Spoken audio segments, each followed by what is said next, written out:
40-year-old truck driver Bob Njagi is passing the time with his colleagues.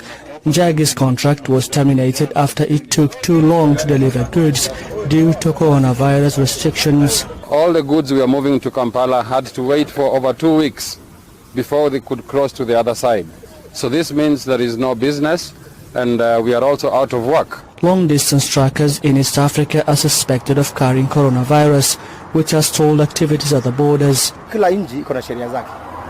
At the border, every country has its restrictions. In Kenya, we have our challenges. Uganda has a challenge. For example, when we arrive in Uganda, they confiscate our possessions, saying they're bringing corona and don't return them. It's a problem everywhere.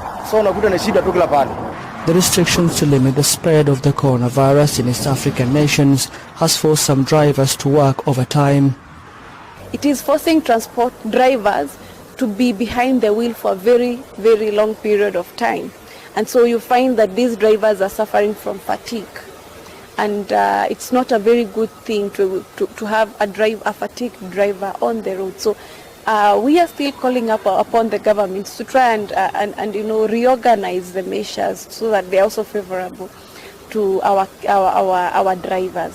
Kenya's government spokesman Cyrus Oguna says truckers must live with these conditions as long as the virus is spreading.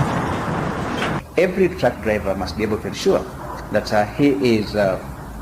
he's planned his journey well, so that after 48 hours he will have been issued by that corona-free certificate to be allowed to travel.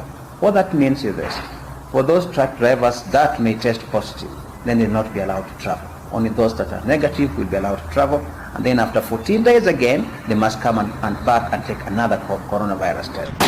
Governments in the region have agreed to work together and share the drivers' statuses as one way to ease the delay of goods. Mohammed Yusuf for VOA News, Nairobi.